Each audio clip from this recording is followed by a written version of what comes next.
Hola, bienvenidos y bienvenidas a una nueva entrevista de Cita de Libros. Esta semana vamos a estar hablando de música con el libro Mostras del Rock, que lo escribió la cantante y guitarrista argentina Barbie Recanati, que me acompaña acá. Hola Barbie.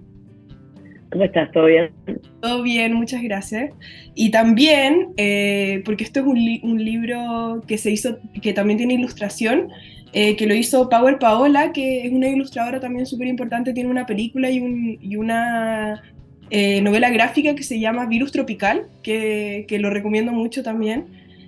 Así que vamos a estar hablando de este increíble libro que reúne distintas biografías que escribió Barbie de muestras del rock de distintas artistas, de cantantes, guitarristas, etcétera, que son muy importantes para la historia del rock y que son mujeres, que eso también es muy importante. Además, este libro lo publicó la editorial Catalonia, que es esta editorial chilena, y tiene un prólogo de Francisca Valenzuela, así que creo que también ahí se unieron distintas artistas latinoamericanas que dieron como resultado este libro que por la portada ya es muy atractivo.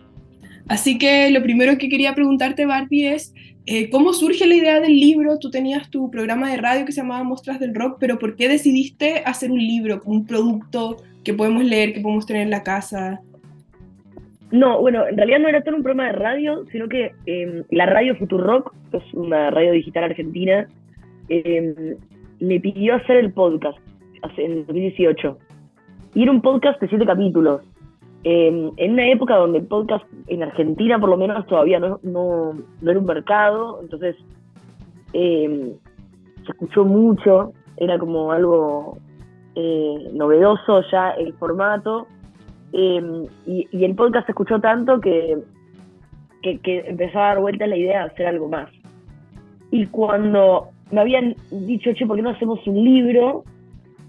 Y para mí era como, escribir un libro era algo muy fuera de mi categoría. No me creía capaz de poder escribir un libro.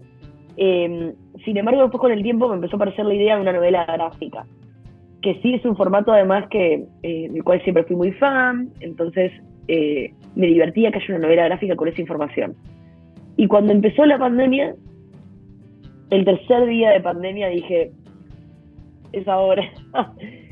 Un poco como estaba entre recibirme de chef o escribir un libro, entonces le contacté a Power Paola, con quien no me conocía, y creo que el milagro de estar en pandemia hizo que pudiéramos llevar adelante el libro, porque en cualquier otro contexto Power Paola está siempre en un lugar raro del mundo, o en una expo, o ahora está creo que enseñando clases en la universidad por un tiempo, está escribiendo libros, está siempre súper ocupada y yo estoy de gira. Entonces para mí parar para hacer un libro era algo impensado. Así que fue un libro muy pandémico. Y empezó como una novela gráfica y a las pocas historias nos dimos cuenta que Futurock quería hacerlo ese mismo año y dijimos, si lo queremos hacer este año, va a tener que ser un formato un poco más sencillo. Así que ahí aparecemos tras el rock, Ujú. un libro pandémico. Igual creo que tiene mucho sentido que haya sido también, que tenga ilustración, porque un poco como toda la historia de los fanzines, también están muy relacionados al rock, entonces tiene mucho sentido que también sea como una lectura más lúdica y que también sea muy visual. Em, Sí, eso sucedió mientras lo hacíamos, como al principio, creo que a partir de los obstáculos que nos encontramos, también encontramos el espíritu del libro. En un momento a Power se le ocurrió que cada capítulo tenía que tener una impronta distinta e ilustrativa. Como si vos lo mirás, el capítulo de Punk y Movimiento Riot Girl no está dibujado igual que el capítulo de Folk. Creo que es el de Folk, sí. Entonces cada capítulo tiene un estilo distinto y ahí está Hazlo tú mismo, que es cuando empieza toda la escena punk. Entonces eh, creo que eso le dio una personalidad muy bonita al libro y también tenía que ver con nuestras posibilidades en el momento de hacerlo, que realmente fue una época muy, para el mundo entero, muy especial. Entonces, por un lado era un refugio y por otro lado era un reto gigante. Estabas perdiendo a alguien, estabas, nada, el año que estábamos encerrados. Sí. Al principio tú hablas del ADN musical.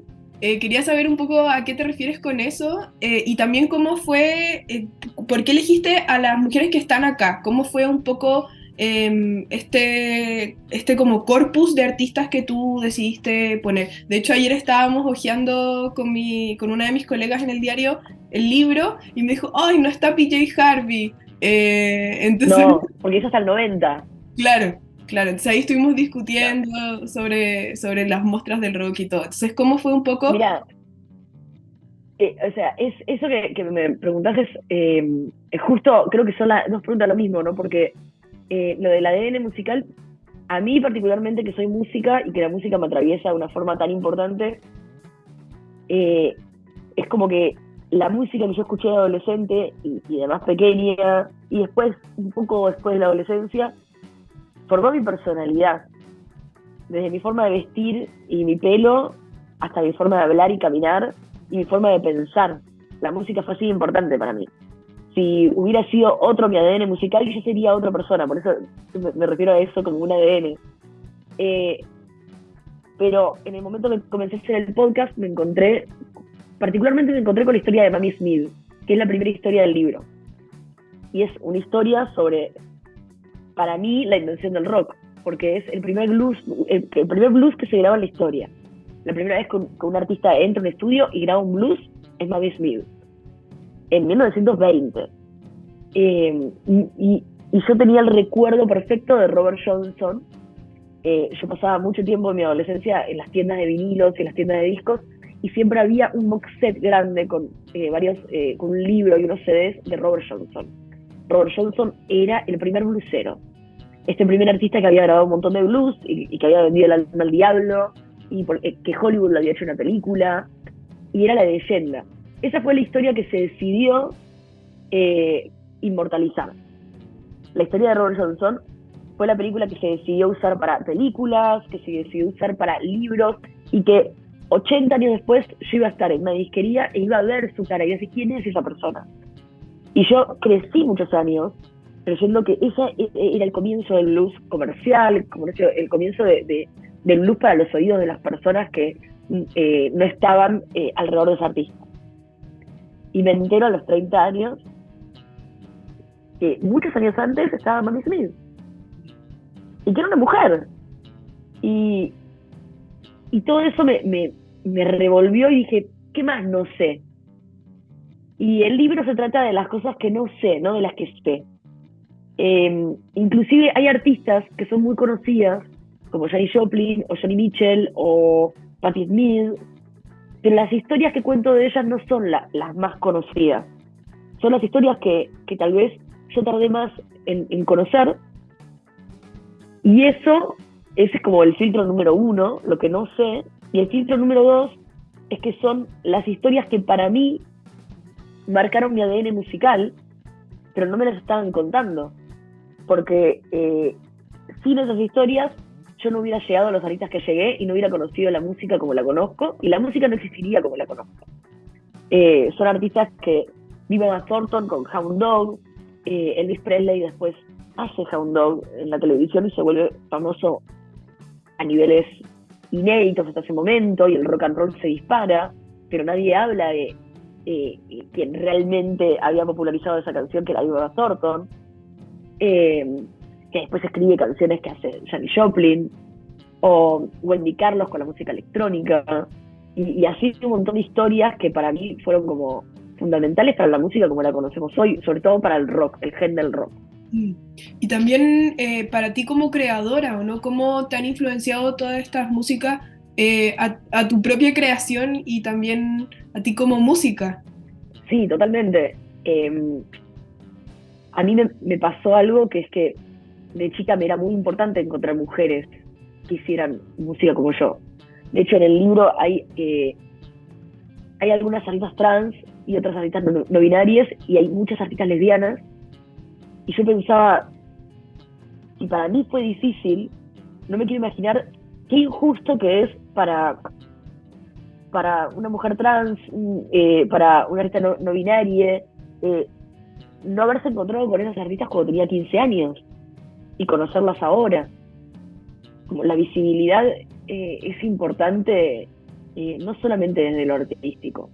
El arte muchas veces es una salida de pertenencia para poder sentir que tenés un espacio donde podés existir, y cuando te das cuenta que nadie es como vos, ni siquiera en el arte, el lugar contracultural más grande, sentís que no existís. Y esa soledad te puede llevar a la peor vida. Entonces me atravesó desde muchos lugares la injusticia de lo invisible de esas historias. Sí, eso es muy interesante porque estamos hablando de mujeres que estaban quizá invisibilizadas, o cierta parte de su vida estaba invisibilizada, y es algo que no vemos solamente en la música, sino que la vemos en todas las expresiones artísticas. Por eso también creo que es muy valioso el libro, y también encuentro que es muy valioso que sea como, que sea algo más lúdico de leer, como que no sea una biografía escrita como un libro común y corriente, sino que den ganas de leerlo, y que también sea como para un público más transversal. Yo siento que puede ser un libro que lo puede leer un adolescente, o hasta podrían ser cuentos antes de dormir de un niño más chico. ¿Sabes qué? Esa es la intención 100% desde el día 1. De hecho, fue una de las batallas, la única batalla con la primera editorial, que fue la que financió el libro, que era: las novelas gráficas no se venden, los libros ilustrativos no se venden tanto como un libro de texto. Y yo decía, yo a los 15 años, para agarrar un libro de texto y leerlo entero, tenía que ser un milagro. Sin embargo, agarraba mouse y me lo comía. Yo cualquier libro ilustrativo o novela gráfica, para mí, era súper interesante y aprendí un montón. Y me fui encontrando con un montón de personas que me contaron que le leen el libro a sus hijas antes de ir a dormir. Y también es un libro muy bonito para regalar. Claro. Porque son esos libros que podés tener inclusive al lado del inodoro.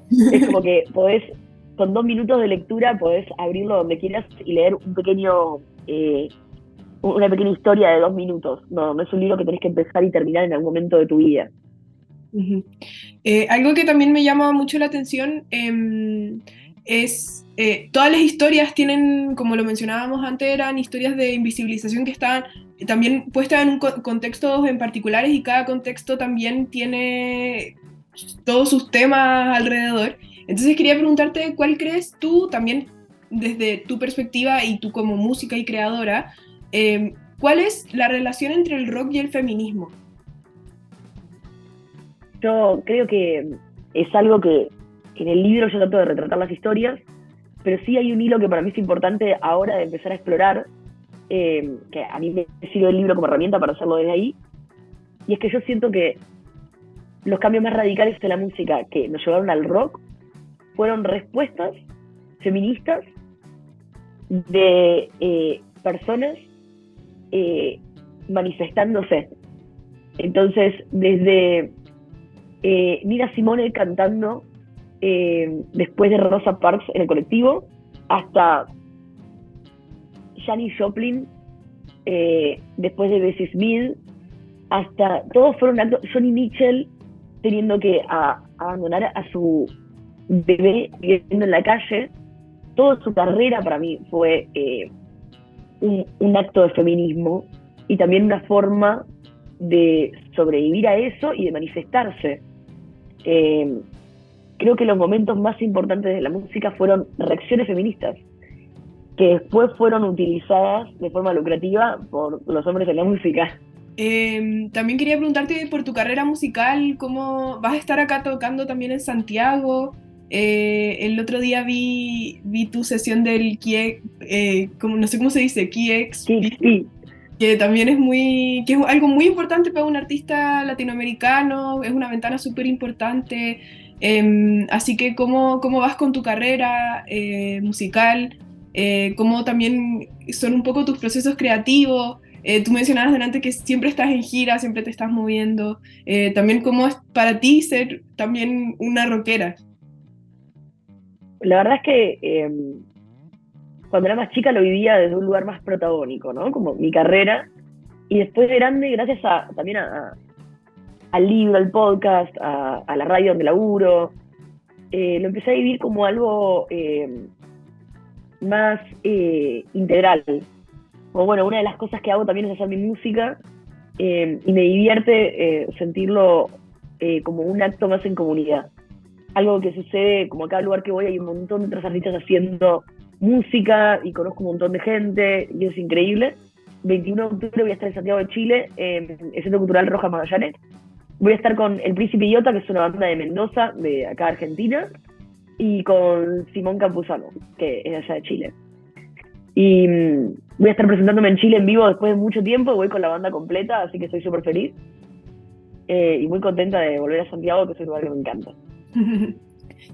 Por último, quería preguntarte, ¿quiénes crees que son las mostras del rock actuales que están tocando ahora, que están vivas, que están sacando música? Yo creo que las muestras de esta generación siempre son las que, como por suerte ahora la mujer tiene una relevancia muy distinta en la música y de hecho está empezando a haber mucho más espacio para la diversidad.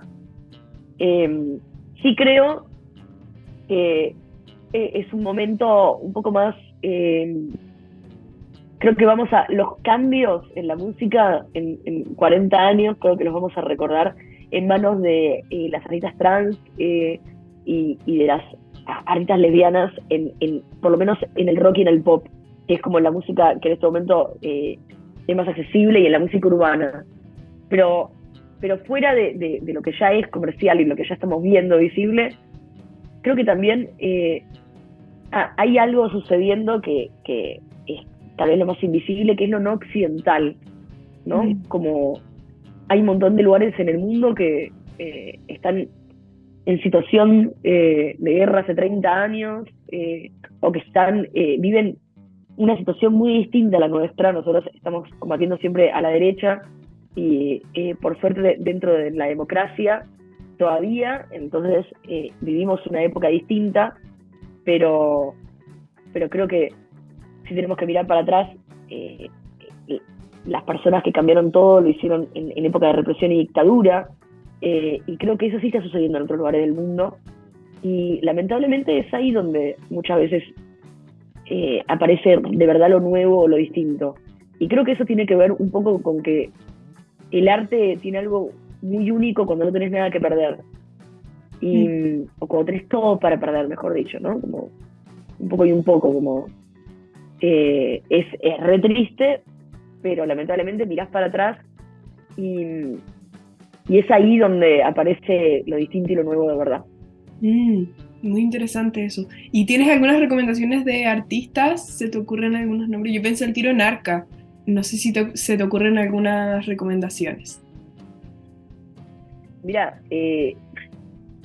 acá en Argentina en este momento hay un artista que a mí me gusta muchísimo, que es Susy Shock, que se mueve más musicalmente en el mundo folclórico, y es una artista trans, poeta, que hace unas canciones que solo ella puede hacer con una banda hermosa.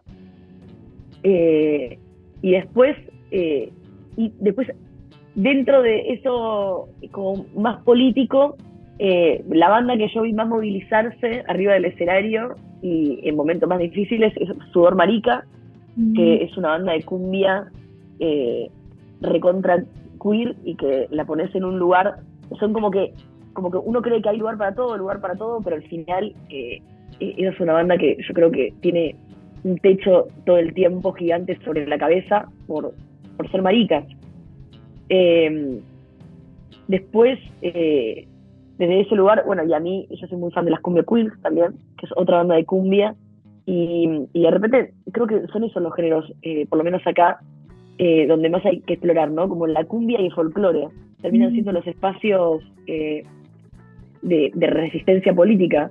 Creo que también da a pensar mucho lo mucho que el rock y el pop se terminó volviendo como un uso de consumo mainstream. Claro. Y un lugar de muy poca resistencia. Sí, es verdad. Aunque intente serlo, porque igual ahora como vemos artistas que están tratando, pero también como tratando de llevar mensajes políticos, pero también un poco desde el marketing. Es algo que se ve mucho ahora también. Cuidando su espacio, ¿no? Como Claro. hasta dónde. Sí. Y de repente creo que estos artistas que te nombro son artistas que al revés, que desde la manifestación política, que por lo general siempre tiene que ver con sobrevivir y con la resistencia personal, no tiene que ver con dar un mensaje por algo que pensás, sino con defender tu vida también, ¿no? Y creo que ahí es donde hay una diferencia que por más letras que escribas y eslogan que uses, no va a pasar. Sí. Bueno, Barbie, nos quedamos con esa idea que da para pensar mucho, así que muchas gracias por esta entrevista, por estar conversando sobre tu libro, así que es una invitación para que lo lean, que vean también las ilustraciones y que es muy entretenido para poder también conocer un poco más allá de la música a las artistas. Bueno, muchas gracias y espero que nos vemos allá.